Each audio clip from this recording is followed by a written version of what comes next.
A series of cold fronts made landfall a few days ago in the Western Cape. In Cape Town, various informal settlements experienced flooding and power outages. For more on this story, let's cross live to our reporter Vanessa Poonah. Vanessa, a very good afternoon to you. Thanks for joining us. Welcome.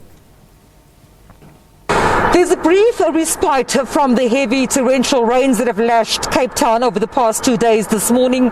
We understand that quite a number of areas, and informal and low-lying areas, have been hit by flooding. We understand from the City of Cape Town's disaster management officials that at 2 o'clock this morning, the Easter River burst its bank near Sunflower at Macassar, resulting in quite a number of people needing to be evacuated. When I spoke to the spokesperson a short while ago, she told us that most of those that have been affected by flooded informal settlements have opted to go and live with friends and family in the meantime.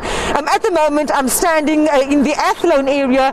Of course, the Black River is this massive water that you'll see here, and you'll see by the levels of the water quite a number, or rather quite a bit of road has fallen over the past few days.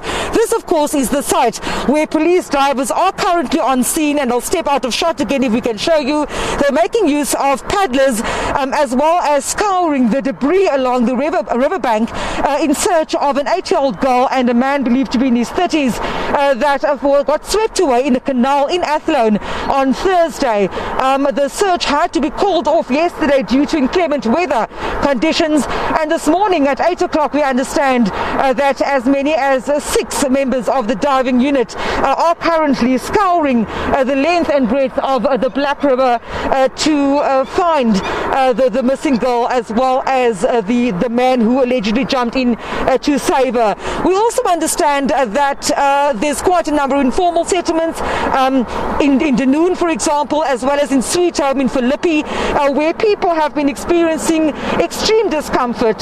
Just yesterday we were also in an area called Masipumelele, that's an informal settlement near Komiki here in Cape Town, where people's entire homes were flooded. One woman who spoke to us told us that she has a very small child living with asthma, and not only are the weather conditions, because it's extremely cold in Cape Town at the moment, the clouds lifting a little bit, but we're expecting more rain throughout the day, and also then another harsher cold front coming through on Sunday and on Monday.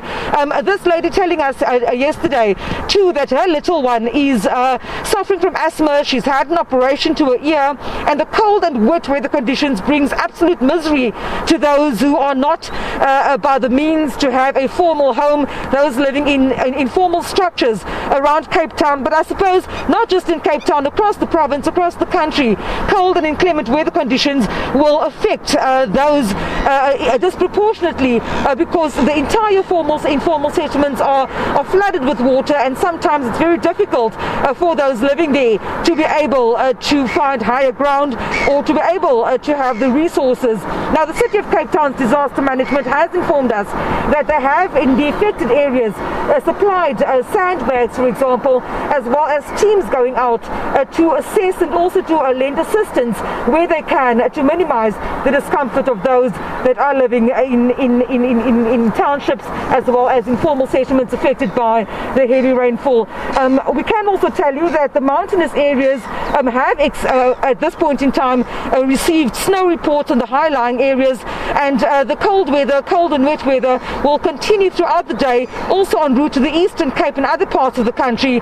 Of course, rainy, cold weather is it's par for the course in Cape Town. This, after all, is called the Cape of Storms. That's where the name originates from. So yes, we did see stormy weather conditions and rough seas, and even the National Sea Rescue Institute have sent out a plea and a warning to those making use of the coastal areas to refrain from going onto beaches and walkways and so on, as rough seas are still continuing. They say that even though there may be a respite in weather conditions, people could be mistaken to think that the wind has died down, but it could pick up again. So those out at they shouldn't be out at sea, but those who are going for hikes, etc., along the coast have been urged to be very careful. As we monitor various hotspots where there has been discomfort due to flooding, we will bring you more updates throughout the course of the day.